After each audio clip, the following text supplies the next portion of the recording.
Hello everyone, hope आप सभी अच्छे होंगे।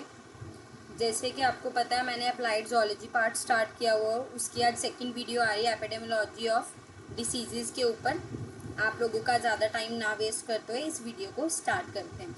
जिसने इसका first part host parasite relationship नहीं देखा, वो प्लेलिस्ट में जाके देख सकता है, या DSSB TGT नेचुरल साइंस के रिलेटेड भी एक प्लेलिस्ट बनी हुई है, उसमें भी देख सकते हैं। इसके अलावा हमने सेरिकल्चर कंप्लीट कर दिया हुआ है, और वेक्टर डिसीजेज में मैंने तीनों टाइप्स के ऑर्डर्स के वीडियोस बना दिए हैं, आप उनको चेक कर सकते हो। चलो, आज का टॉपिक है एपिडेमियोलॉजी ऑफ डिसीज। हमने इसके ऊपर आज का लेक्चर कवर किया है। सारा लेक्चर इसके ऊपर कवर नहीं हो पाएगा, 2-3 पार्ट्स में ये लेक्चर आएगा, क्योंकि इसमें इतनी टर्म्स हैं कि एक लेक्चर में बनाना इम्पॉसिबल है। मेरे को ऐसा है कि आपका कोई भी टर्म मिस ना हो जाए, इसलिए 1 बाय 1 जैसे जैसे लेक्चर्स आते रहेंगे आप कॉन्टिन्यूटी में देखते रहो। इसके अलावा आपका कोई भी क्वेश्चन नहीं अटकेगा, ये मैं श्योर हूँ। आ जाओ, हमारा टॉपिक है एपिडेमियोलॉजी ऑफ डिसीज। पहले तो जो ये टर्म है, ये 2 ग्रीक वर्ड से बनी है। एपी मीन्स अपॉन, अपॉन मतलब ऊपर, और डेमोज मीन्स पीपल। और लोगोज हमें पता है, लोगों का मतलब क्या होता है, स्टडी ऑफ। क्या होता है, स्टडी ऑफ। मतलब इस ब्रांच में हमने क्या पढ़ना है, it has its roots in the study of what befalls a population. मतलब ऐसी क्या चीज़ है जो पॉपुलेशन को कम करने में हेल्प, मतलब हेल्प तो नहीं बोलेंगे कि कम कर रही है, पॉपुलेशन को क्या चीज़ कम कर रही है। या दूसरी लैंग्वेज में एपिडेमियोलॉजी में हम बेसिकली स्टडी करते हैं डिस्ट्रीब्यूशन की, फ्रीक्वेंसी की, और कौन कौन से फैक्टर्स है जो हेल्थ रिलेटेड प्रॉब्लम्स और इवेंट्स में देखे जा रहे हैं स्पेसिफाइड पॉपुलेशन में, एंड उनकी एप्लीकेशंस कि कैसे कंट्रोल कर सकते हैं हेल्थ प्रॉब्लम्स, उसको हमने देखना है। सबसे पहले तो हम टॉपिक पढ़ रहे हैं एपिडेमियोलॉजी ऑफ डिसीजेस। तो आपको फादर भी पता होना चाहिए, फादर कौन है, एपिडेमियोलॉजी का फादर कौन है। तो वो कौन है, जॉन स्नो। कौन है, जॉन स्नो। अब कैसे एवोल्यूशन हुआ है, हमने 1 बाय 1 वो स्टेप्स भी कवर करे हैं, क्योंकि एक आधा क्वेश्चन इसमें से भी आ सकता है, तो हमने इसको भी क्यों छोड़ना सॉरी। सबसे पहले एंशियंट टाइम की बात करें, हिप्पोक्रेट्स। आपने ये नाम याद रखना है, हिप्पोक्रेट्स। इनको हम क्या बोलते हैं, फादर ऑफ मेडिसिन। क्या बोलते हैं, father of medicine. He suggested environmental and lifestyle factors जो डिसीजेज को इन्फ्लुएंस करते हैं।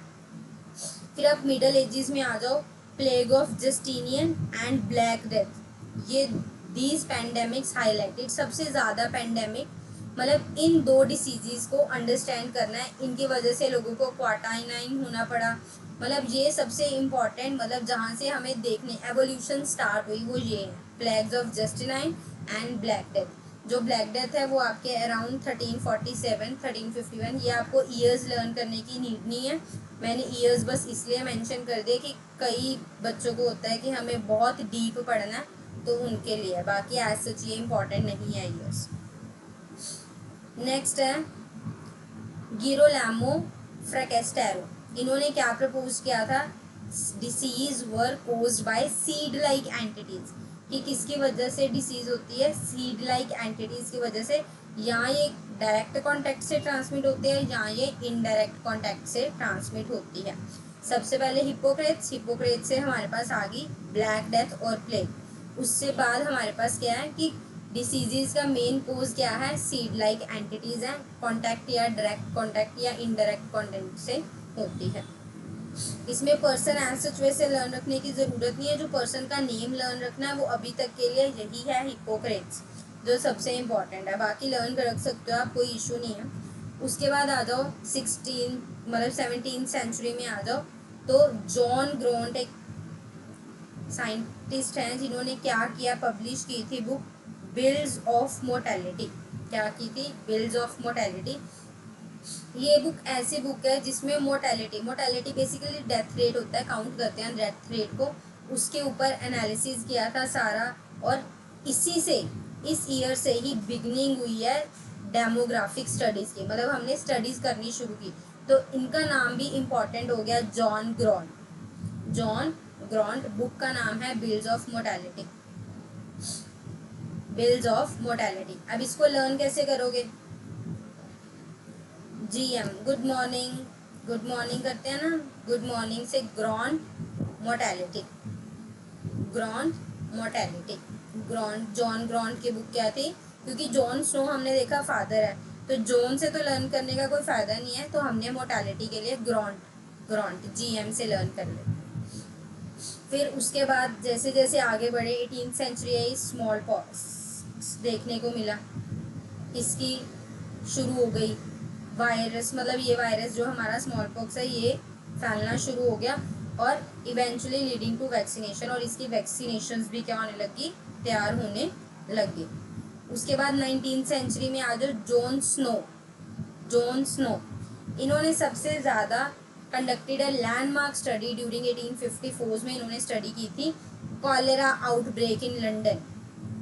लंदन में कॉलेरा उस टाइम ज़्यादा फैल रहा था। तो आपको अब ये इसमें लर्न क्या करना है? एक तो जॉन स्नो का नाम इम्पोर्टेंट है, ठीक है, लंदन, बर्फ़ याद रख लो, लंदन में गिर रही है बर्फ़, जॉन स्नो लंदन में इन्होंने किया था, और किसके ऊपर किया था? कॉलेरा, कॉलेरा, ठीक है।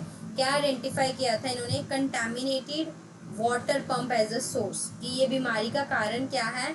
हमारे वाटर पंप्स है, कंटामिनेटेड वाटर पंप्स है। तो ये भी इंपॉर्टेंट पॉइंट हो गया। अब इनका इसलिए इंपॉर्टेंट कह रही हूँ क्योंकि फादर है, फादर ऑफ एपिडेमियोलॉजी है, तो इसकी वजह से इनके ऊपर क्वेश्चंस बनने के चांसेस ज़्यादा हैं। Which establish the importance of data collection and analysis in disease control के लिए एनालिसिस की थी। फिर फ्लोरेंस नाइटिंगेल, इन्होंने स्टैटिस्टिकल मेथड दिए थे कि कैसे हम इम्प्रूव कर सकते हैं अपनी हॉस्पिटल सैनिटेशन, तो ये भी इम्पॉर्टेंट है। इन्होंने मेथड्स दिए थे ड्यूरिंग क्रिमीनियन वॉर के अराउंड, जब हेल्थ इन्वायरमेंट प्रॉब्लम्स इशू देखने को मिले थे, तो इन्होंने स्टैटिस्टिकल मेथड दिए थे। तो नाइटिंगेल जी ने क्या दिए? मेथड्स दिए। तो इससे याद रख सकते हो फ्लोरा मेथड्स, फ्लोरा मेथड्स हो गए, फ्लोरेंस नाइटिंगेल ने स्टैटिस्टिकल मेथड्स दिए।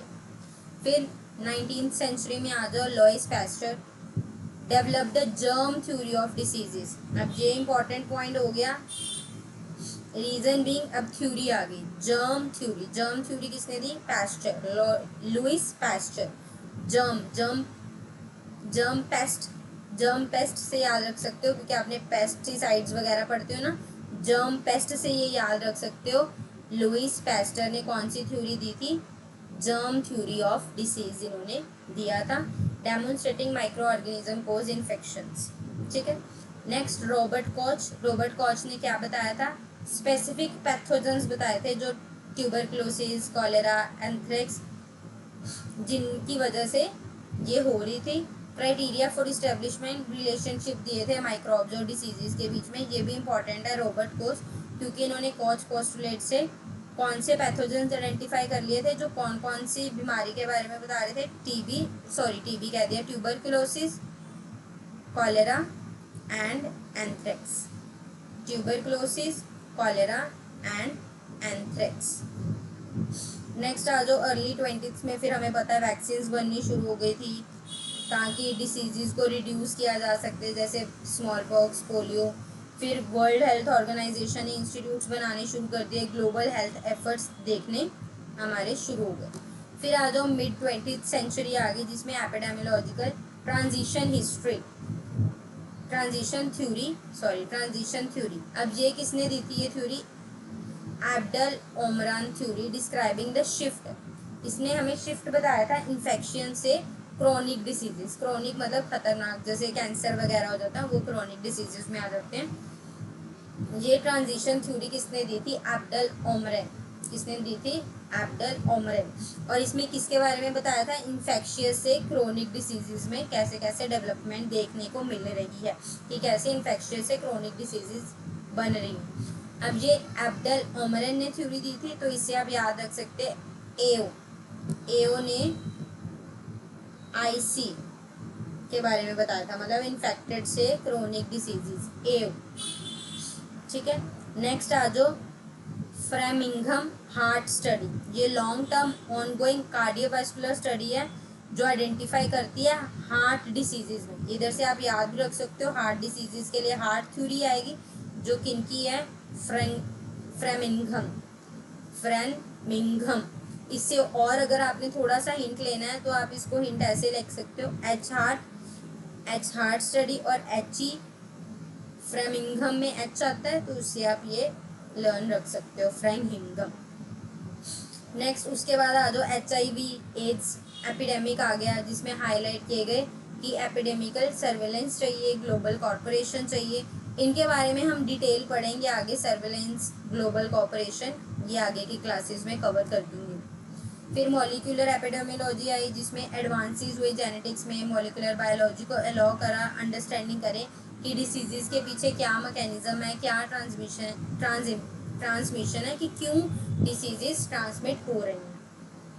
फिर अब 21st सेंचुरी में और इन्फेक्शियस डिसीजेज आ गई, जिनके ऊपर स्टडीज़ किया, ऑन सार्स, H1N1, इबोला, कोविड-19। इन्होंने भी अपनी इम्पोर्टेंस काफ़ी रैपिडली दिखाई है ग्लोबल एपिडेमिकल नेटवर्क्स में।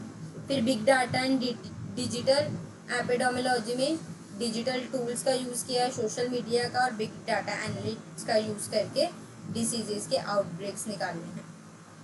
अब ये पॉइंट मैंने इसलिए मेंशन करा है, ये हाईलाइट करके स्पेशल, रीजन बीइंग ये 2 रिसर्च एग्जांपल्स हैं इस फील्ड में, तो ये दोनों इंपॉर्टेंट हैं। एक स्टडी किसके ऊपर है, Doll and Hill linking the cancer of lung to smoking, and दूसरी स्टडी किसके ऊपर है, residents of Framingham in Massachusetts about cardiovascular diseases के ऊपर। ये दोनों आपने एग्जांपल्स लर्न रखनी है एग्जाम पॉइंट ऑफ व्यू से, ठीक है। अब MCQs कर लेते हैं, जितना हमने टॉपिक करा उसके रिलेटेड MCQs, ताकि आपके ऊपर एवोल्यूशन जो आपने पढ़ा आपका क्लियर है कितना अंडरस्टैंडिंग, उससे आपको चेक हो जाएगा। Father of modern epidemiology for his work on cholera, किसको मिला था, फादर ही देख लो, फादर कौन है, जॉन स्नो, तो इसका आंसर क्या हो जाएगा, जॉन स्नो। नेक्स्ट है, which theory describe the shift from infectious to chronic, infectious से क्रॉनिक डिसीजेज में कौन सी थ्योरी हमने देखी थी, epidemiological transition theory. Next, Florence Nightingale makes to epidemiology, क्या किया था इन्होंने, नाइटिंगेल जी ने सैनिटेशन इंप्रूव की थी, स्टैटिस्टिकल मेथड्स दिए थे, तो इसका आंसर क्या आ जाएगा, स्टैटिस्टिकल मेथड्स देके improve the hospital sanitation. Which 20th century study identified major risk factors for the heart disease, heart disease के लिए हार्ट वाली स्टडी होगी, वो कौन थी हमारी, कौन सी थी, फ्रेमिंघम हार्ट स्टडी। नेक्स्ट है, what does epidemiological triad consist of, तो ये आपने याद रखना है, ये ट्राइड, ये 3 चीज़ों से हैं, होस्ट, एजेंट और इन्वायरमेंट। 14th सेंचुरी में जब हमने एडवांसमेंट की थी तो कौन सी सबसे पहले डिसीज आई थी, कौन सा पैंडेमिक था, एक हमारा प्लेग ऑफ जस्टेनियन एंड सेकंड कौन सा था, black death. Who developed the first successful vaccine, ये इंपॉर्टेंट हो गया क्वेश्चन कि किसने पहले वैक्सीन सक्सेसफुल डेवलप की थी और कौन सी डिसीज के लिए, तो एडवर्ड जेनर जी ने स्मॉल पॉक्स के लिए की थी, तो ये इंपॉर्टेंट है option C. Which scientist work let the germ theory, कौन से साइंटिस्ट ने जर्म की थी, जैम पैस्टर याद किया था हमने, तो लुइस पैस्टर। आई होप आपको आज की वीडियो अच्छी लगी होगी। नेक्स्ट मैं इसी का ही कंटिन्यूड पार्ट लेके आऊँगी, तब तक के लिए आप इस वीडियो को लाइक करना ना भूलो, कमेंट करना ना भूलो, शेयर तो डेफिनेटली करो अपने फ्रेंड्स के साथ, और सब्सक्राइब करना भी मत भूलना, सो दैट आपको नेक्स्ट वीडियोज़ का साथ के साथ नोटिफिकेशन मिल जाए। Thank you so much.